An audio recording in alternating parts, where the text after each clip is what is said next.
से आपका black white studio की एक और शानदार वीडियो में। आज हम आपको एक horror thriller film walled in के बारे में बताएंगे।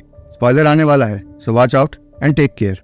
मूवी की शुरुआत दीवार के बीच फंसी एक लड़की के साथ होती है और उस पर हर तरफ से सीमेंट गिरने लगता है और वो जिंदा दफन हो जाती है। अगला सीन हमें 15 साल आगे का दिखता है, जहाँ समांथा नाम की एक इंजीनियर जो अभी कॉलेज से ग्रेजुएट हुई है और उसकी ग्रेजुएट पार्टी में उसके पिता जो एक डेमोलिशन कंपनी के मालिक हैं, उसे तोहफे के रूप में एक घर के डेमोलिशन की सुपरविजन की जॉब देते हैं और कहते हैं कि अगर वो इस काम में कामयाब होती है तो वो उसे उनकी कंपनी में पार्टनर बना देंगे। उसका पहला असाइनमेंट एक बहुत बड़ी अपार्टमेंट बिल्डिंग है जो शहर से दूर एक सुनसान जगह पर है। उस बिल्डिंग को जोसेफ मलेस्ट्रेजा नाम के एक आर्किटेक्ट ने बनाया था जो इजिप्शियन आर्किटेक्चर से बहुत प्रभावित था। समांथा मलेस्ट्रेजा बिल्डिंग में पहुंचती है, जहां वो उस बिल्डिंग की केयर टेकर मैरी से मिलती है।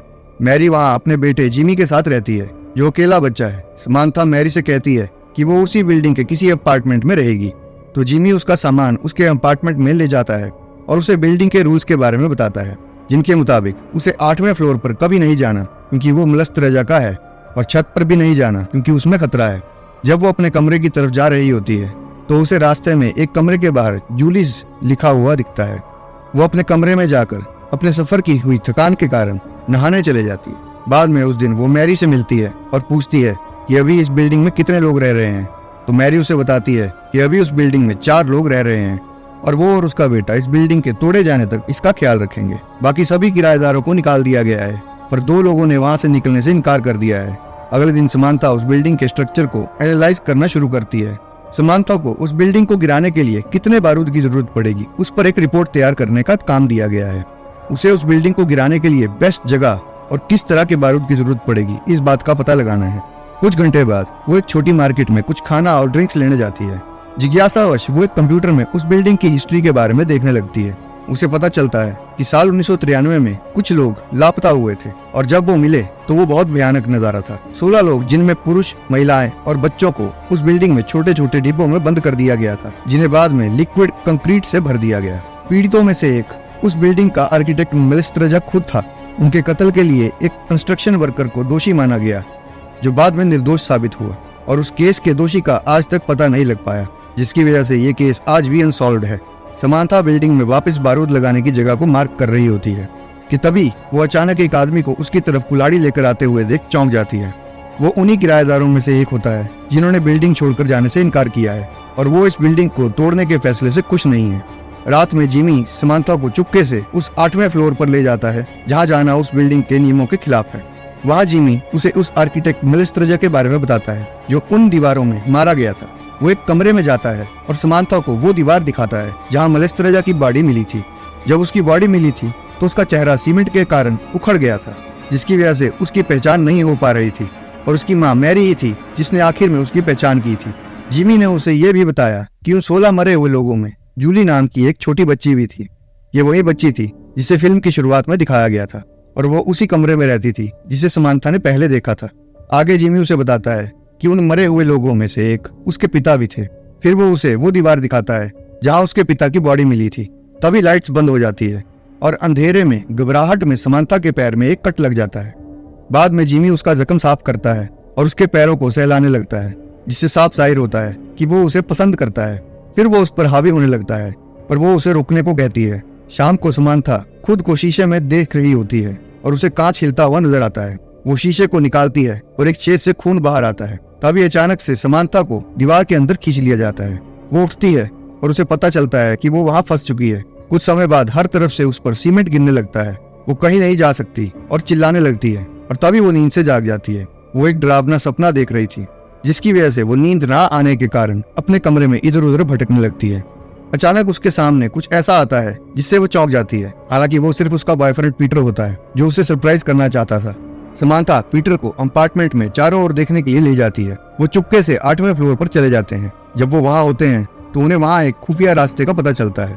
समांथा उसमें नीचे उतरती है और वहाँ उसे एक कमरा मिलता है जहाँ से किसी भी अपार्टमेंट में नजर रखी जा सकती है। समांथा को पता चल जाता है कि जिमी उस पर नहाते वक्त नजर रखता है। वो उसकी माँ से इस बारे में बात करती है और जिमी शर्मिंदा होकर वहाँ से चले जाता है। बाद में उस शाम पीटर समांथा से वहाँ से चले जाने को कहता है और समांथा भी उसकी बात को मान लेती है। पीटर और समांथा साथ वक्त गुजारते हैं। जिमी को उनसे जलन होने लगती है। अगले दिन समांथा वहाँ से जाने के लिए अपना सामान पैक करती है और साथ ही वो उस बिल्डिंग को गिराने के लिए कितना बारूद चाहिए उसकी रिपोर्ट भी तैयार करती है। जाने से पहले जिमी समांथा से उसकी जासूसी करने के लिए माफी मांगता है और साथ ही उसे एक गिफ्ट भी देता है। वो उसे बिल्डिंग के आर्किटेक्ट मलेस्त्रजा के जर्नल की कॉपी देता है। जर्नल को पढ़ने से समांथा को एहसास होता है कि बिल्डिंग के सेंटर में एक बड़ी खुली जगह होनी चाहिए। जिमी उस जगह का रास्ता ढूंढने के लिए छत पर जाता है, लेकिन वो वापस नहीं लौटता। समांथा और उसका बॉयफ्रेंड उसे ढूंढने के लिए उसके पीछे जाते हैं। उन्हें बिल्डिंग के सेंटर में एक बहुत बड़ा शाफ्ट मिलता है। उन्हें उस शाफ्ट में नीचे से जिमी की आवाज सुनाई देती है। वो कह रहा है कि उसे चोट लगी है। समांथा अपने बॉयफ्रेंड को उसे रस्सी से नीचे भेजने को कहती है। पहले तो सब बिना किसी परेशानी के ठीक चलता है, और फिर अचानक कोई पीटर को एक तीखे लोहे के पीस से शूट करता है और नतीजन वो अपनी गर्लफ्रेंड के सामने लहूलुहान होकर मर जाता है। समांथा वो देखकर शॉक्ड हो जाती है और शाफ्ट में गिर जाती है। जब वो उठती है तो वो वहाँ अकेली नहीं होती, एक रहस्यमय आदमी उसके साथ होता है। वो ये देखकर सरप्राइज हो जाती है कि वो रहस्यमय आदमी उस बिल्डिंग का आर्किटेक्ट मलेस्त्रजा होता है, जो उसके मुताबिक इस बिल्डिंग की दीवार में दफन होकर मारा गया था, जो कि उसे पता चलता है कि तब से यहीं फंसा हुआ है। मलेस्त्रजा के पास एक रेडियो होता है जिसकी रिकॉर्डिंग में मदद मांगते हुए जिमी की आवाज होती है। दूसरे शब्दों में कहे तो समांथा ने पहले जो आवाज सुनी थी वो जिमी ने ही पहले से रिकॉर्ड कर रखी थी। थोड़ी देर बाद जिमी ऊपर से उसे एक लेटर देता है। उस लेटर में उसने लिखा होता है कि वो समांथा को तब तक वहाँ रखेगा जब तक वो उससे प्यार करना नहीं सीख जाती। बाद में जिमी समांथा की बनाई रिपोर्ट उसके पिता को मेल करके उसकी गाड़ी को एक लेक में डुबा देता है। ये सब वो ये धारणा बनाने के लिए करता है कि समांथा इसलिए नहीं लौटी क्योंकि वो अपने बॉयफ्रेंड के साथ छुट्टियां मनाने गई है।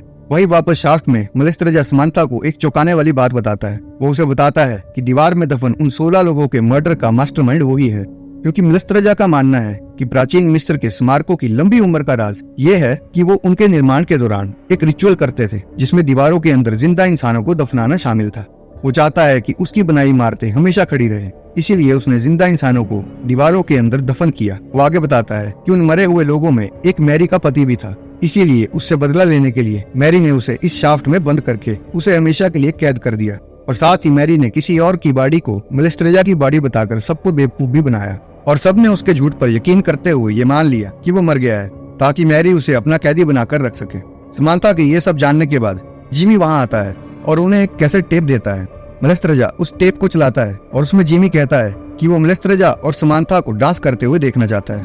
मलेस्त्रजा समांथा से कहता है कि उन्हें जिमी के आदेश का पालन करना होगा। अगर वो वही करते हैं जो जिमी चाहता है तो जिमी अच्छा है, लेकिन अगर वो जिमी के आदेश का पालन नहीं करते तो वो बहुत क्रूर और कल्पनाशील हो सकता है। इसीलिए समांथा डांस करने के लिए राजी हो जाती है, पर जब जिमी उन्हें किस करने के लिए कहता है तो वो मना कर देती है, पर मलेस्त्रजा उसे अपनी ओर खींचकर जबरदस्ती किस कर देता है।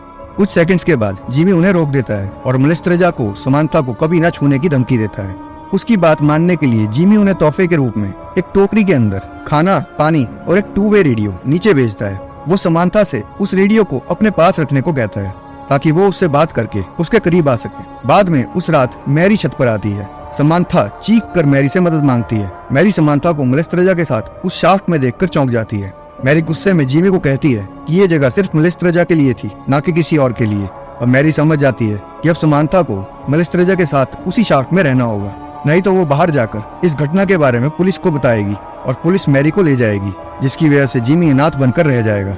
बाद में समांथा के पिता और उनकी टीम, जिन्हें समांथा की रिपोर्ट मिल गई थी, उस अपार्टमेंट में आ जाते हैं। वो बारूद बिछाना शुरू कर देते हैं। वहीं उस बिल्डिंग में मलेस्त्रजा के साथ समांथा उस शाफ्ट में फंसी होती है। समांथा इस उम्मीद में जिमी को रुझाने की कोशिश करती है कि वो उसे आजाद करके इस धमाके में मरने से बचा लेगा।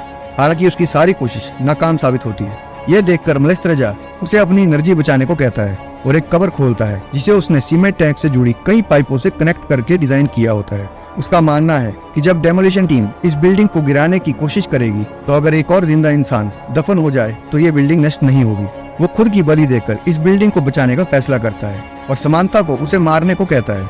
और मलेस्त्रजा के समांथा को कुछ ताने देने के बाद अंत में वो उसे मार देती है और वो अपनी कब्र में गिरता हुआ उसका धन्यवाद करता है और वो कब्र सीमेंट से भरने लगती है। उसी समय बिल्डिंग के बाहर जब बारूद बिछ रहा होता है, मैरी जिमी को शांत रखने की कोशिश करती है। वो बिल्डिंग को उड़ाने ही वाले होते हैं कि जिमी अपना माइंड चेंज कर लेता है और समांथा का नाम पुकारता हुआ बिल्डिंग की ओर भागने लगता है। समांथा के पिता उसे देखकर उन्हें रुकने को कहते हैं और समांथा को बाहर निकालकर एक एम्बुलेंस में ले जाया जाता है।